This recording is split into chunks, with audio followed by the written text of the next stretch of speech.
Baik, assalamualaikum warahmatullahi wabarakatuh. Waalaikumsalam warahmatullahi wabarakatuh. Alhamdulillah, asyhadu an la ilaha illallah wa la syarikalah wa asyhadu anna Muhammadan abduhu wa rasuluh. Allahumma shalli ala Muhammad wa ala ali Muhammad kama shallaita ala Ibrahim wa ala ali Ibrahim fil alamin innaka Hamidum Majid. Alhamdulillah Bapak-bapak dan Ibu-ibu, puji syukur kita haturkan kehadirat Allah Subhanahu wa taala yang pada hari ini kita bisa sama-sama untuk mengadakan kajian Ramadan walaupun kita harus online dulu Bu ya, Pak. Jadi insya Allah ini nanti ke depannya justru di 20 hari terakhir ini insya Allah nanti akan kita fullkan untuk ada acara ibadah. Jadi sebagaimana sunnah Rasulullah justru di akhir-akhir bulan Ramadan justru harus kita giatkan untuk acara ini. Makanya baru kita bisa laksanakan di setelah tanggal 15 Ramadan. Ya, sekarang tanggal 17 Ramadan. Nah, untuk itu sesuai dengan jadwal yang pertama, Alhamdulillah hari ini kita bersama Pak Asfir untuk menyampaikan materi yang cukup berbobot ini kayaknya ini Pak, mengenai respon Islam dalam pandemi PSBB dan dampak ekonomi. Nah, untuk Bapak dan Ibu-ibu juga terima kasih untuk partisipasinya yang sudah bergabung dan sudah mendapatkan jadwal. Nanti monggo untuk kita bisa langsung on pada saatnya. Kemudian yang kedua mengenai masalah waktu, ya karena ini seperti kita tahu Pak, ini kita pakai yang free ya. Mungkin 40 menit kita akan mati, tetapi kadang-kadang enggak, karena beberapa kali saya juga enggak mati, walaupun sudah 1 jam lebih. Tapi nanti kita akan lihat dan pada saat nanti mendekati 40 nanti akan kita informasikan.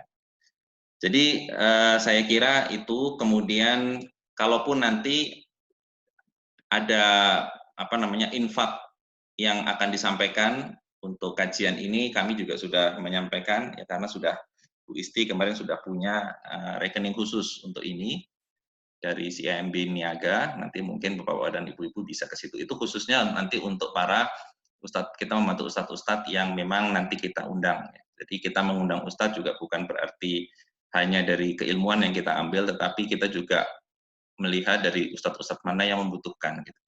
Baik, Bapak-bapak dan Ibu-ibu, kepada Pak Asfir mungkin bisa kita persilahkan untuk menghemat waktu, jadi mungkin sekitar 30 menit dari sekarang, atau mungkin nanti ke 40 menit juga nggak apa-apa Pak Asfir. Kepada Pak Asfir kami persilahkan, monggo Pak.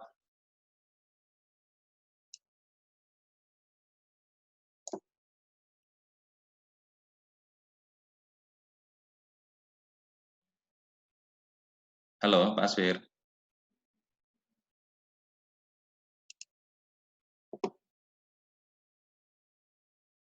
Halo.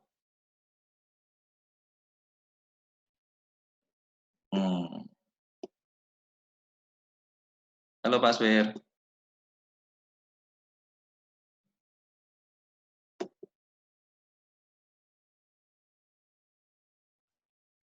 Halo?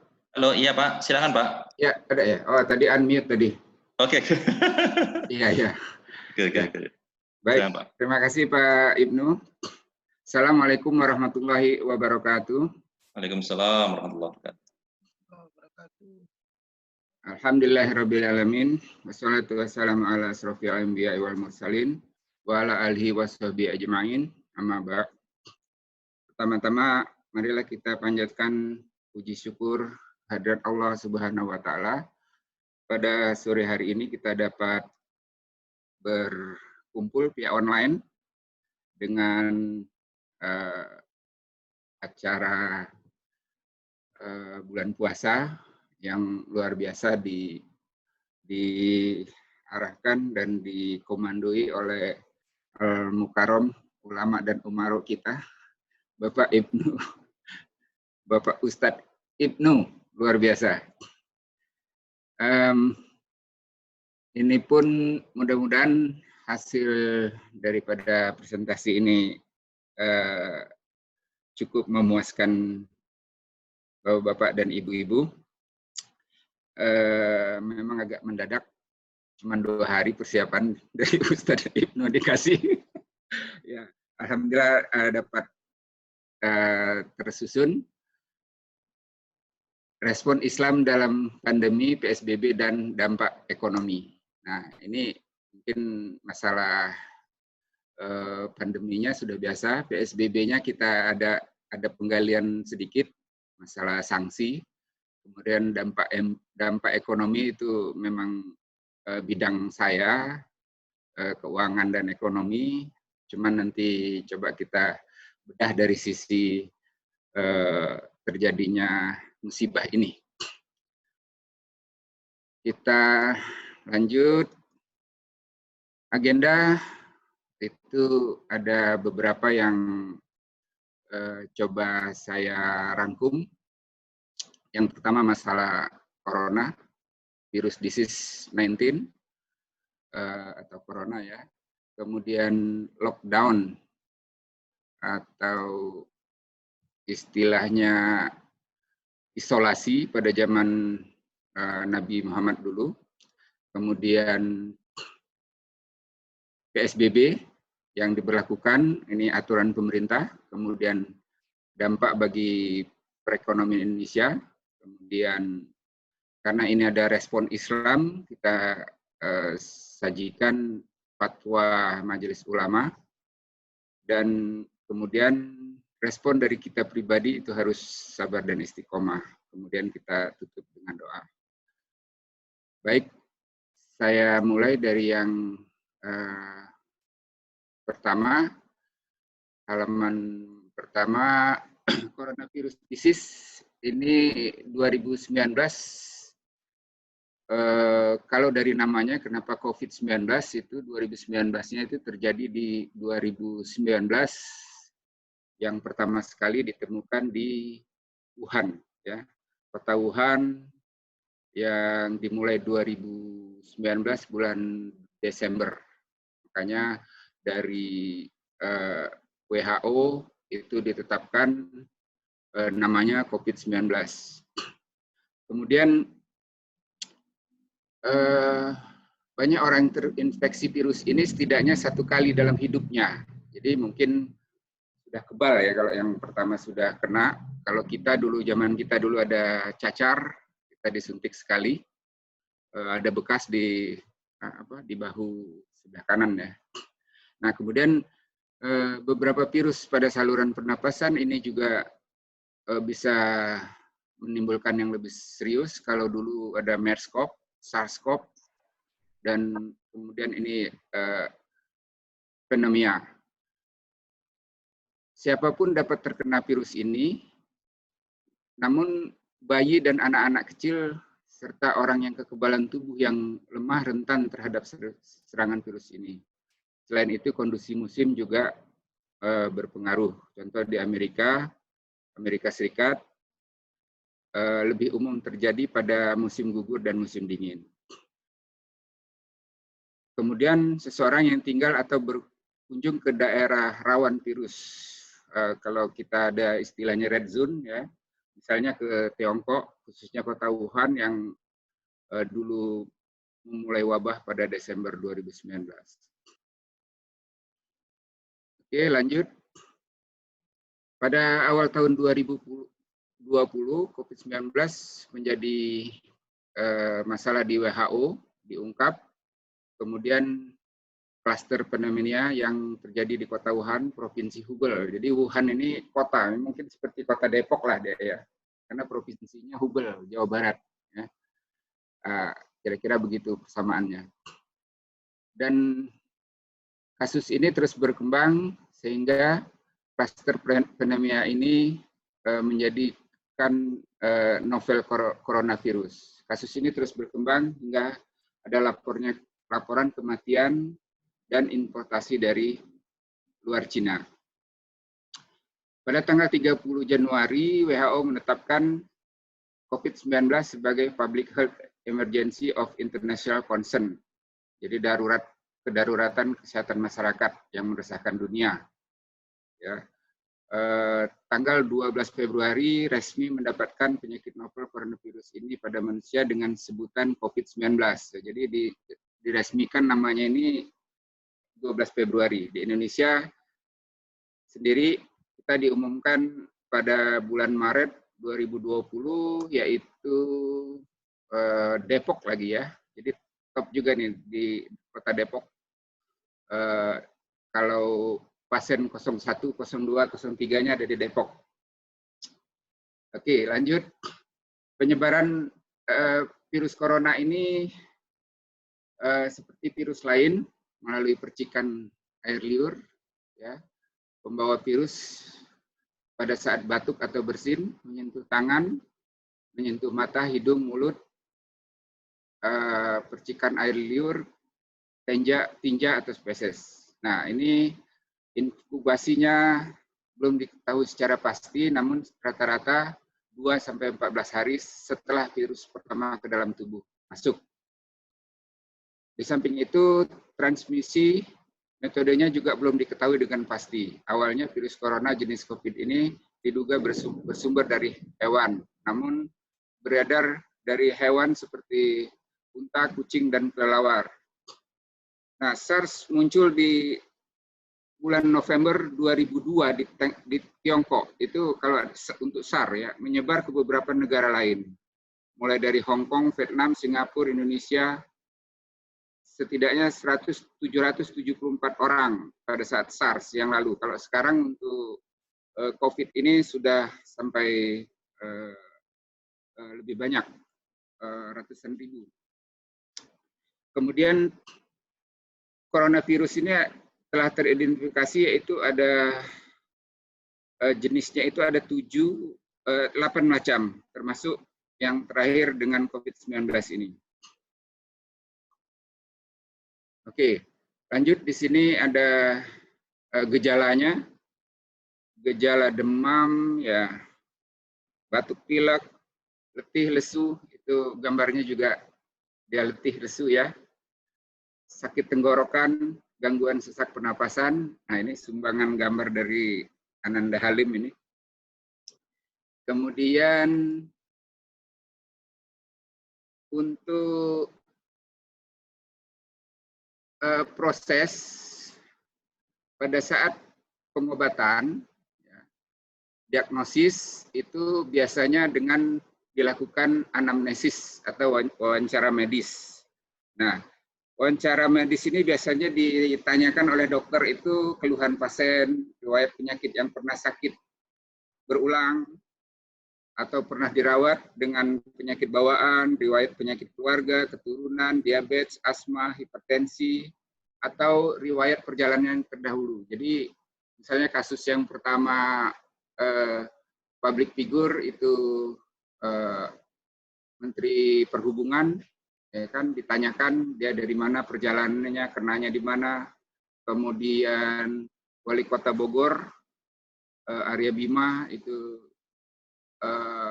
dia terkena klaster pada saat rapat HIPMI di Bogor, termasuk berlanjut ke beberapa wali kota.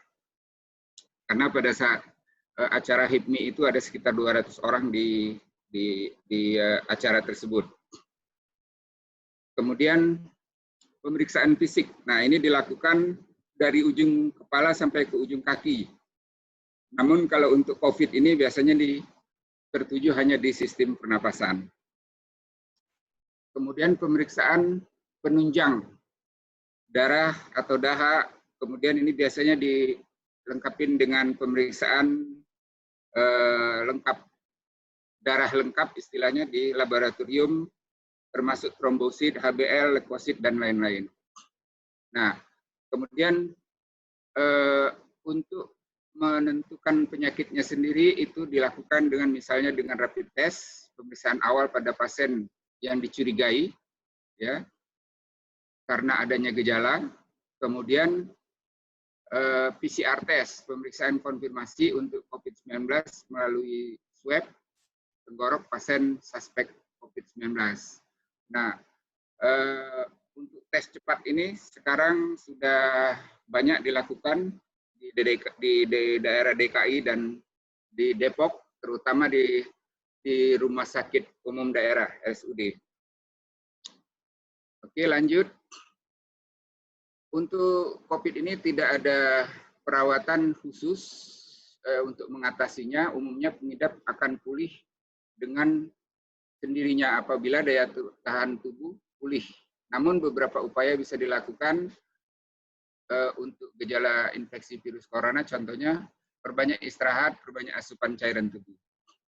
Nah, jika merasa khawatir, segera hubungi pelayanan masyarakat terdekat. Kemudian kalau terdiagnosis COVID-19, maka dokter akan merujuk ke rumah sakit rujukan, rumah sakit Salianti yang di ini salah satunya di Tanjung Priuk ya kalau nggak salah, Jakarta Utara. Kemudian dilakukan bila tidak bisa dirujuk karena beberapa alasan, dokter akan melakukan isolasi, terapi cairan, antibiotik, kemudian yang paling terakhir itu ventilator mekanik bila gagal nafas. Nah, ini ada contoh pada saat sembuhnya seorang dosen dari UNSW, itu dia sudah mendengar dari dokter bahwa itu 20% yang sembuh, ya. Itu ventilator masuk ke dalam serang paru, kemudian seminggu dia koma, dan dalam ceritanya itu selama 7 hari dia rasakan hanya sehari karena itu koma. Kemudian setiap dia seperti pingsan begitu, dia selalu mendengar kata-kata motivasi dari perawat dan dokter. Dan dia 18 hari totalnya, karena menurut dokter olahraga yang dia lakukan sebelumnya itu bagus untuk pernapasan, yaitu renang, olahraga renang. Nah, ini juga ini catatan bagi kita juga, olahraga renang itu meningkatkan kapasitas dan fungsi paru. Jadi fungsi paru kita pada saat hubungannya ke pernapasan itu lebih bagus untuk renang. Dan jika ada sempatnya nanti seperti saya sampaikan ke Ustadz Ibnu tempo hari, saya juga bisa memberikan training untuk senam pernapasan ya Pak Ustadz Ibnu. Baik, kita lanjut. Berikutnya kita membahas masalah lockdown ini. Ternyata pada masa Nabi Muhammad itu pernah terjadi, ya, yang mana di situ dianjurkan untuk tidak dekat-dekat melihat orang yang mengalami kusta atau lepra, ya. Jadi dalam hadisnya la tuzlimun nazara ilal majzumin. Jangan kamu terus-terus melihat orang yang mengidap penyakit kusta. Nah, ini yang kusta ini yang sangat berbahaya, sehingga jangan didekati. Kemudian pada zaman Nabi juga pernah mengingatkan umatnya tidak mendekat dengan wilayah yang sedang terkena wabah. Dan sebaliknya jika di tempat itu ada wabah, dilarang untuk keluar. Nah, jadi benar-benar isolasi atau lockdown, ya. Dalam hadis, iza sami'tum bita'inu bi'ardi fala tahuluha wa iza waqa'a bi'ardi wa antum biha fala tahju minha. Jika kamu mendengar wabah di suatu wilayah, maka janganlah kalian memasukinya. Tetapi jika terjadi di tempat kamu, maka kamu jangan tinggalkan tempat itu. Nah, ini seperti yang di kita, salah satunya kita work from home, ya, semua dilakukan di rumah. Itu isolasi keluarga atau isolasi dalam slide berikutnya, isolasi wilayah. Nah, sesuai dengan hadis tersebut, kejadian pada saat itu Khalifah Umar hendak melakukan perjalanan ke negara Syam. Negara Syam ini sudah terbagi sekarang menjadi 3 negara, ya. Namun ia mengurungkan niatnya karena mendengar kabar ada wabah penyakit. Nah, pada saat itu terjadilah perdebatan, ya, di antara mereka, dan akhirnya mereka mengikuti bahwa sesuai dengan hadis Rasul, itu akhirnya mereka tidak jadi menuju ke negara Syam. Sehingga keputusan Umar bin Khattab tersebut memancing reaksi penolakan ya dari sahabat yang lain, Abu Ubaidah bin Jarrah yang memimpin rombongan. Pak Asfir, agak putus-putus suaranya, Pak Asfir. Putus-putus. Maaf, Sekarang bagus, Pak. Agak putus-putus ya. Halo, sekarang bagus, Pak. Udah. Oke ya, silakan Pak. Udah ya. Ya, ini hujan ini mungkin, Pak ya. Ya, oke. Akhirnya ya tadi karena sahabat Umar bin Khattab tetap mengacu kepada hadis Rasul tadi, akhirnya cara terbaik itu dilakukan. Oke. Halo? Ya. Masih. Iya, nggak apa-apa. Iya, memang agak putus-putus sedikit, Pak. Gangguan hujan nih. Agak deras ini kayaknya, alhamdulillah. Ya, ya oke.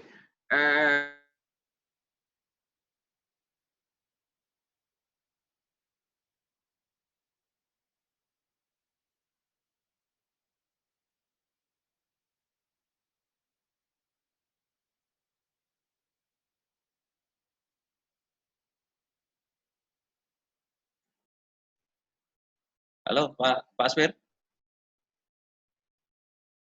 Halo, Pak Asfir. Iya. Putus ini Pak Asfir. Iya. Tapi ini kelihatan Pak Epi, Bu Ros kelihatan. Iya, artinya suaranya aja yang nggak kelihatan, Pak. Suaranya nggak kedengaran, Mas. ya. Tapi sekarang udah mulai nih, Pak. Oh, sekarang udah bagus. Sekarang udah oke, Pak ya. Halo?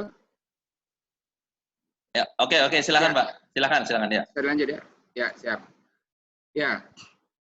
Nah, dalam keputusan atau peraturan menteri ini, PSBB dilaksanakan selama masa inkubasi terpanjang dan dapat diperpanjang jika masih terbukti penyebarannya.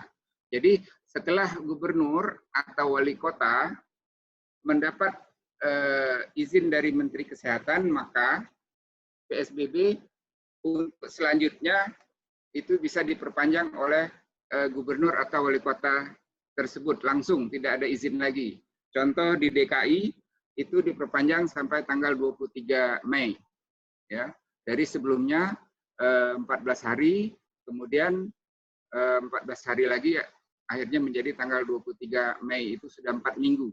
Nah, tinggal tunggu di 23 Mei ini apakah DKI Jakarta akan perpanjang lagi atau tidak. Tergantung daripada masa inkubasi yang terpanjang tadi. Berarti penularan masih ada terus, itu akan diperpanjang lagi. Nah, apa itu PSBB?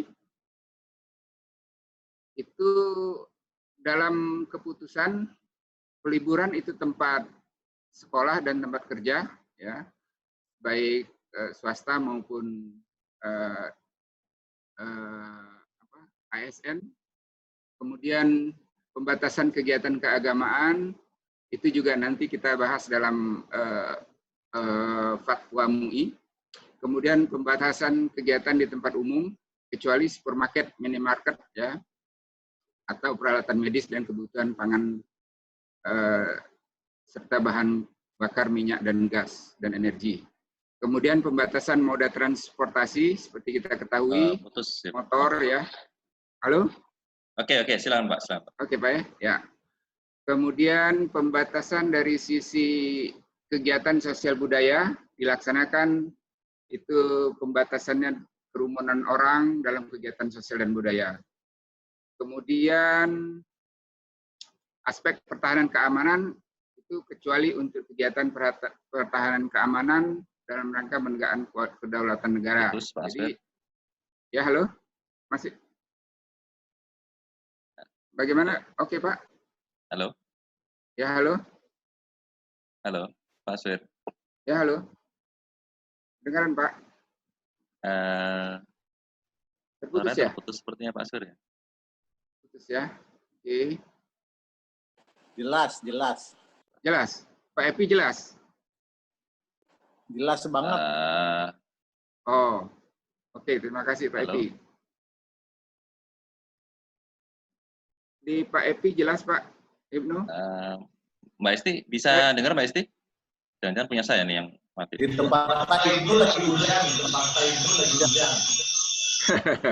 Halo? Iya, benar Pak Epi. Halo? Halo? Jelas dengar? Pak, saya bisa dengar jelas kok, jelas.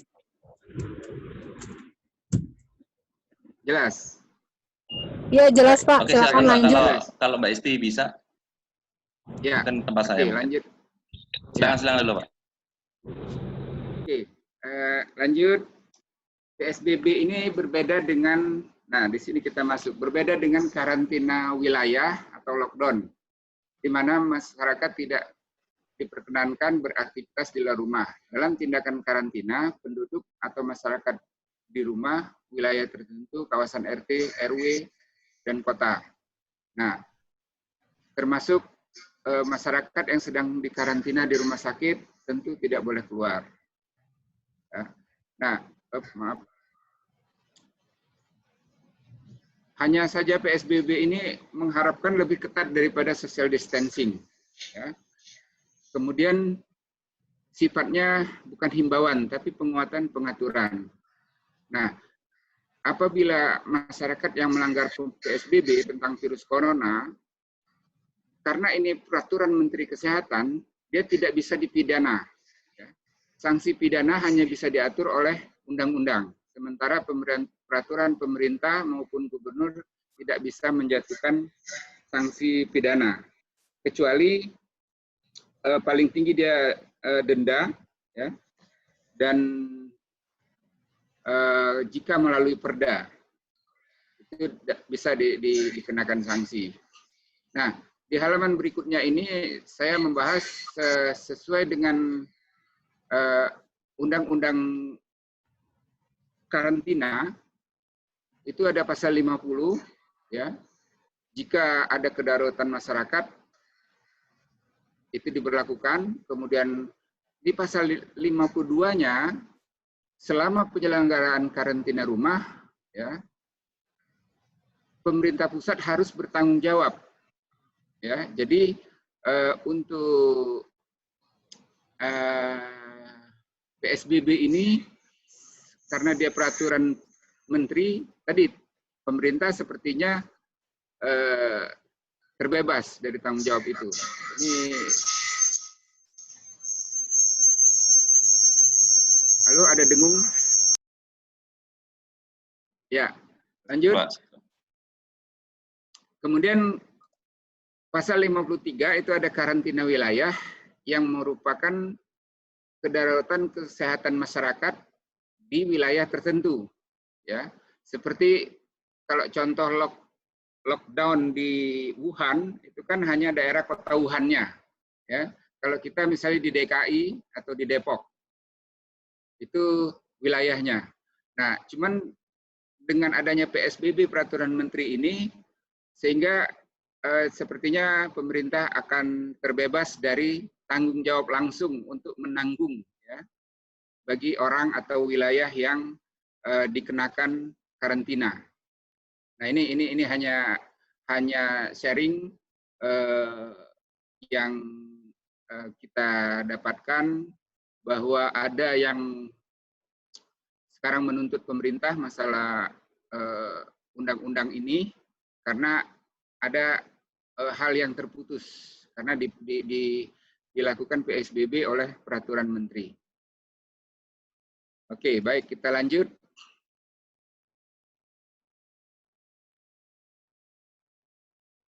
Dampak pandemi ini pada perekonomian Indonesia. Sampai dengan 11 April, lebih dari 1,5 juta karyawan putus kerja dan dirumahkan.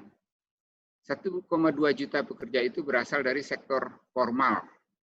Sementara 265.000 dari sektor informal. Nah, sektor informal ini banyak sekali seperti yang kita ketahui, para pedagang kecil, kaki lima, kemudian seperti ojek online, ya.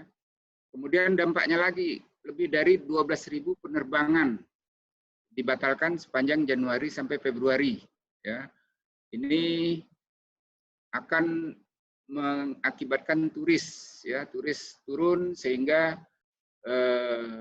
tidak adanya pariwisata, hasil dari pariwisata seperti hotel, ya, restoran dan lain sebagainya. Kemudian tingkat inflasi itu lebih tinggi, 2,96 year on year. Year on year ini artinya sampai dengan bulan Januari sampai dengan Maret 2020 dibanding dengan Januari sampai Maret 2019, tahun dengan tahun. Disumbang oleh kenaikan harga emas perhiasan serta beberapa harga pangan yang melonjak. Nah, seperti kita ketahui harga emas itu cukup meningkat. Kemudian Purchasing Managers Index ini di bawah level 50. Jadi kemampuan belanja ya, kemampuan belanja masyarakat. Selanjutnya sekitar 207 miliar kehilangan pendapatan di sektor pelayanan udara dan sekitar 48 miliar kehilangan disumbangkan oleh penerbangan Cina. Dari Cina ini cukup banyak juga. Terutama yang untuk pariwisata itu dari Cina itu lebih banyak ke Bali. Dan untuk bisnisnya tentu merata di seluruh Indonesia. Kemudian Perhimpunan Hotel dan Restoran Indonesia okupansinya menurun dari 6.000 hotel yang ada di Indonesia hanya mencapai 50% okupansi. Bahkan sekarang sudah banyak yang nol okupansi. Dan kalau untuk hotel apa yang di DKI yang dijadikan untuk para perawat di Cempaka Putih, Grand Cempaka kalau nggak salah ya. Nah, kemudian impor juga berpengaruh karena tidak adanya pesawat angkut atau pembatasan semua alat angkut. Turun juga 3,7% secara year to date. Nah, year to date ini berarti jumlah dari Januari sampai dengan Maret. Nah, kalau kita bandingkan dengan krisis pada tahun 97 ya, itu awalnya krisis moneter ya. Krisis moneter dalam ilmu ekonomi itu ada moneter dan non moneter. Moneter adalah bank. Pada saat itu krisis bank dipacu oleh kenaikan harga nilai kurs yang semua pinjaman tidak bisa dikembalikan. Kemudian non moneternya industri dan distribusi juga sangat-sangat menurun sehingga banyak capital inflow. Jadi orang menanam yang punya deposito itu di capital keluar, ditabung keluar. Nah, sehingga itu berdampak juga pada saat yang bersamaan dampak dari krisis politik ya, sehingga turunlah presiden saat itu. Jadi dia combine antara krisis dari awal krisis moneter, krisis menjadi lebih besar krisis ekonomi, ditambah krisis politik, ya, sehingga ada penggantian presiden. Oke, selanjutnya Fatwa Majelis Ulama itu ada 9 poin yang sebagian besar mengacu kepada PSBB, yang intinya di sini kita mengganti sholat, misalnya sholat Jumat menjadi sholat zuhur, ya. Kemudian penyebaran yang tidak terkendali akan mengancam jiwa. Nah, ini sudah difatwakan oleh Majelis Ulama. Sampai kejadian normal boleh tidak melakukan sholat Jumat dan menggantikan sholat zuhur. Ini yang poin-poinnya, termasuk pengurusan jenazah juga harus tajhiz jenazah yang terpapar. Baik. Kemudian ya.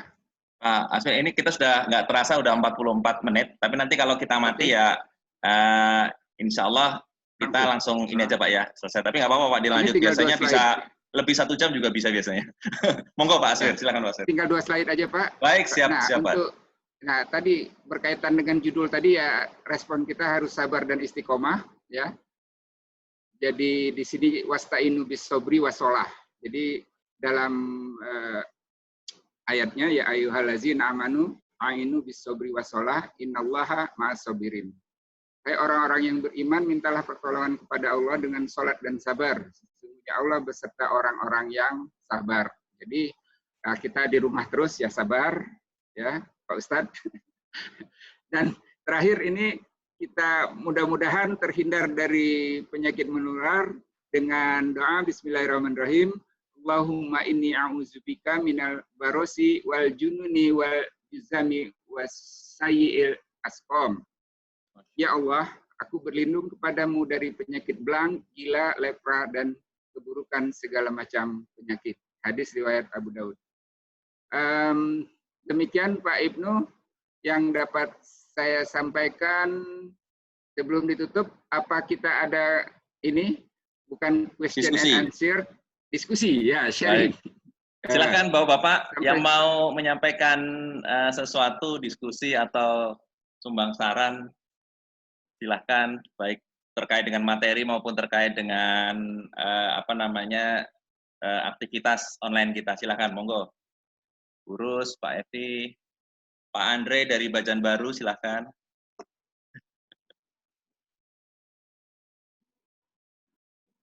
Assalamualaikum Pak. Waalaikumsalam warahmatullahi wabarakatuh. Silakan Pak. Sorry nih Pak. Awal Pak saya. Siap Pak Andre. Nih, Pak. Masya Allah. Gimana kabar di sana, Pak? Lockdown. Oh, lockdown masih. Waduh, ini ada 3 warga kita yang di lockdown, nggak ketemu suami dan istri. Di sana udah masuk Pak RT nih. Sejam lebih awal. Jadi mohon izin Andri. Jadi pertama terima kasih undangannya, kedua juga Pak Ajwir paparannya detail juga bagus. Terima kasih. Mungkin berikutnya juga bisa dilanjutkan kan. Mungkin di sini kan sudah jam 6 kurang Pak. Mohon izin Pak, saya mau cari ini dulu, mau cari bukaan Pak. Aduh, kasihan. Udah jam 6 kurang. Iya. Padahal di sini disiapin kolak loh ya. Masya Allah. Ada lagu kita yang lama tuh, kau di sana aku di sini nih Pak. Iya betul. Ya. Nanti kita Oke, itu aja Pak. Assalamualaikum warahmatullahi wabarakatuh. Waalaikumsalam warahmatullahi wabarakatuh. Masya Allah. Iya nih, ada 3 warga nih yang sekarang lagi kena lockdown ini. Pak Andre, Pak RT, sama Pak Yuzar. Ini 3-3-nya lagi ada di luar Jawa malah ini semuanya. Masya Allah, luar biasa. Ya, innallaha ma'as-sabirin itu Pak. Betul Pak. Betul. Sabar. Ya. Monggo Tapi Mas ya. untungnya di sini kan ada Kartika seperti keluarga sendiri Pak. Masya Allah. Jadi merasa Insya Allah. dekat. Iya. Iya, benar. Ya, mudah-mudahan dengan online ini ketemu. Ajwir. Silakan Pak. Assalamualaikum Pak Ajwir. Waalaikumsalam warahmatullahi wabarakatuh. Ajwir. Ya Bu. Ya, mau tanya. Ya. Seperti yang tadi disampaikan bahwa solusinya adalah kita sabar. Nah, sekarang sabar yang seperti apa untuk diimplementasikan tak kala kita menghadapi wabah corona ini? Baik implementasi di rumah, dalam keluarga, ataupun implementasi kita di dalam pekerjaan kita kalau kita yang bekerja. Nah, itu gimana itu Pak? Ya, kalau dari saya itu tadi Bu, Tuhan itu kan tidak akan memberikan musibah jika kita atau kaumnya itu tidak bisa mengatasinya, ya. Dan terakhir itu yang sesuai Al-Baqarah ayat 153 ini, wasta'inu bis-sabri was-shalah. Jadi kalau kita orang-orang yang beriman, ini disampaikan ya ayyuhallazina na'amanu, ya, hai orang-orang yang beriman, mintalah pertolongan kepada Allah dengan salat dan sabar. Jadi kalau tadi ada hal yang ini disampaikan bahwa kalau misalnya kita sedang marah, ambil wudhu, kemudian kurang, ambil sholat 2 rakaat, atau berikutnya lagi kita tadi membaca Al-Quran, itu. Jadi memang kadang-kadang halnya seperti ini sampai kapan sih kita akan terjadi begini gitu. Bertanya seolah-olah seperti protes ya kan. Namun kuncinya tadi kita harus tetap bersabar, manusiawi lah. Kadang-kadang kita sepertinya tidak sabar kapan akan berakhir dan akan kembali ke normal seperti biasa. Itu mungkin Ustadz Ibnu ada tambahan? Baik, iya sih, kalau saya sih ya sama dengan Pak Ustadz saja. Jadi intinya memang kesabaran itu memang ya apa ya istilahnya apa dadane jembare sak segoro itu kalau di Jawa. Jadi harus luasnya selautan. Tetapi memang kalau melihat dengan pandemi, Bu, jadi sebetulnya di dalam banyak hadis itu disebutkan memang fungsi sedekah itu bisa membuat atau mengatasi apa namanya huru-hara dan musibah. Karena memang yang namanya sedekah ini kan keterkaitannya adalah dengan jejaring sosial sebenarnya. Jadi bagaimana sekarang kalau sekarang ini banyak orang apa Bu istilahnya ngerampok, banyak orang ini karena itu huru-hara kan. Karena mereka lapar atau dan lain sebagainya sehingga harus diberikan sedekah.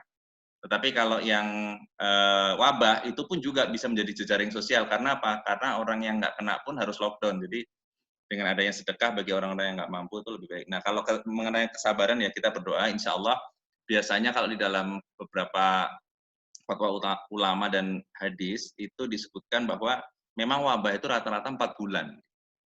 Jadi ya ketahanan kita, ketahanan pangan dan sebagainya 4 bulan. Termasuk salah satu sabar itu dengan action kayak Burus itu loh bikin nanam apa Bu? Nanam bayam, nanam cabe kayak itu, masya Allah.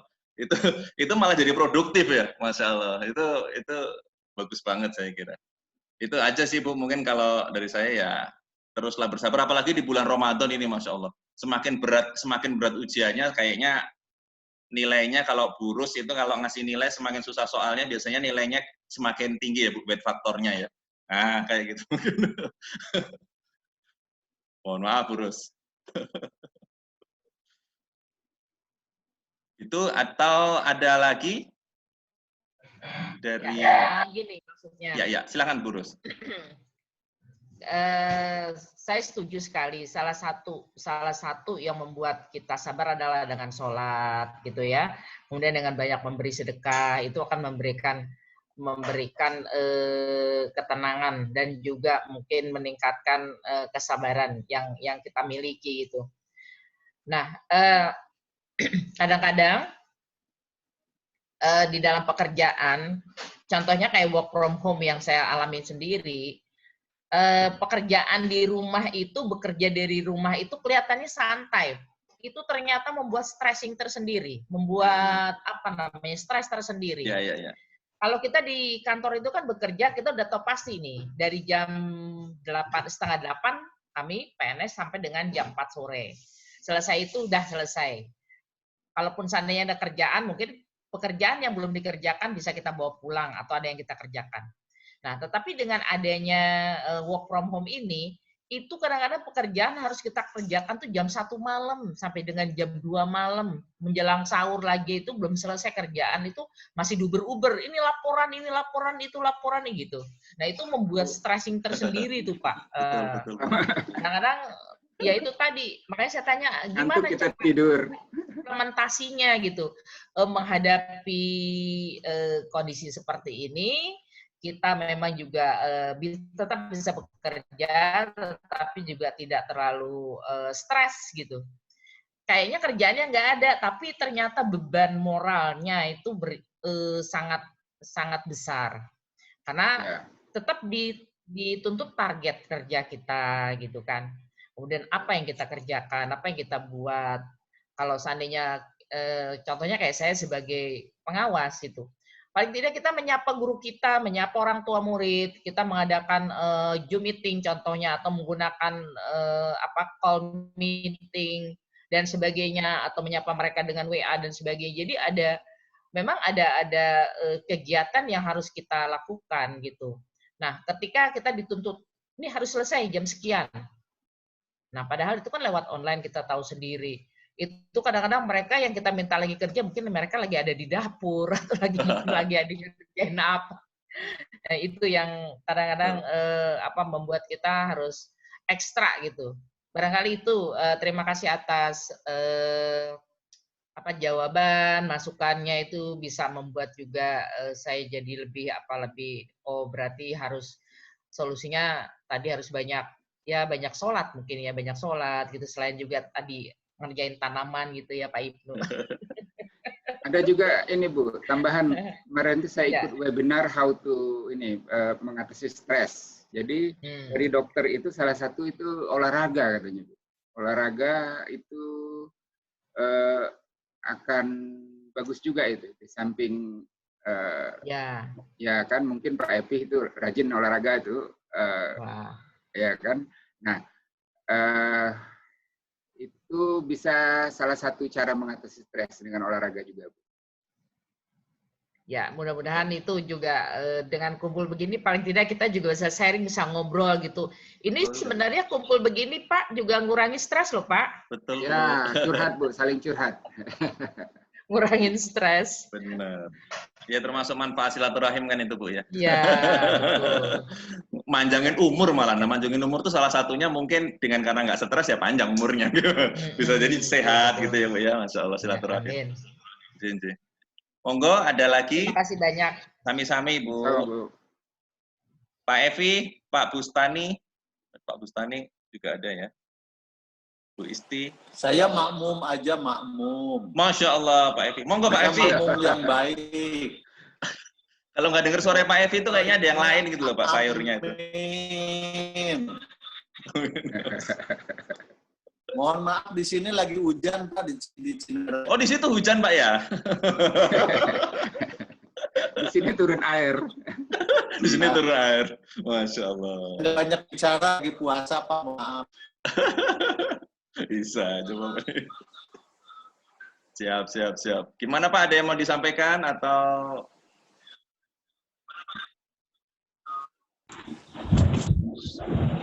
Kalau tip kesehatan kayaknya Pak Evi dan Pak Aswir nih jago ini. Iya. Baik, kalau nggak ada, insya Allah besok kita akan hari Selasa Pak ya. Hari Selasa insya Allah kita juga akan kembali dengan Ustadz Syahrul. Pernah juga hadir ke sini, ya itu dari luar, dari Depok. Ya, insya Allah beliau juga akan melakukan Zoom meeting dengan kita di waktu yang sama, ya, insya Allah. Dan sudah dikoordinasikan juga sama Bu Isti kemarin untuk administrasi dan lain sebagainya. Jadi insya Allah kita besok bisa ketemu lagi. Kita ini udah tinggal 5 menit. Mungkin kalau tidak ada lagi kita bisa tutup. Ada lagi Pak Aswir yang mau disampaikan sedikit? Saya tadi belum tutup. Hanya ini tadi, terima kasih atas partisipasi dan sabar mendengarkan celotehan yang mungkin bisa berguna atau secukupnya. Terima kasih, Pak. Dan maklum baru belajar sama Ustadz Ibnu ini. Masya Allah. Saya kebalik ini Pak, Pak. Alhamdulillah. Saya tutup wabillahi taufiq wal hidayah. Wassalamualaikum warahmatullahi wabarakatuh. Waalaikumsalam warahmatullahi wabarakatuh. Mari kita tutup dengan kafaratul majelis. Subhanakallahumma wa bihamdika asyhadu an la ilaha illa anta astaghfiruka wa atubu ilaik. Assalamualaikum. Ya, silakan Bu Isti. Iya Pak, saya rasa cukup. Terima kasih banyak untuk waktunya narasumber Pak Azhar Thorik. Ilmunya bermanfaat sekali. Pak Ibnu juga sebagai moderator, Guru Sulia, Pak Evi, Pak Bustani, dan semua yang sudah hadir. Mohon maaf apabila tidak ada yang tersebut. Insya Allah hari Selasa kita ketemu lagi ya Pak. Ketemu virtual. Insya Allah. Ini gambarnya muncul nih Pak Ibnu. Pak Ibnu, gambar saya muncul nih. Oh iya. Oh. Screen ya. Belakangan. Berkah hujan, Pak. Berkah hujan itu. Belakangan ya Pak. Berarti mungkin lanjut lagi Pak. Dijadwalkan Pak Azhar kayaknya masih mau ngisi lagi ya Pak. Itu aja Pak, cukup. Terima kasih. Mohon maaf apabila ada kekurangan. Makasih banyak Pak Ibnu. Jazakallahu khairan. Terima kasih semuanya. Terima kasih semuanya. Mohon maaf lahir batin. Amin ya rabbal alamin. Amin. Baik, terima kasih Bu. Assalamualaikum warahmatullahi wabarakatuh. Salam. Waalaikumsalam.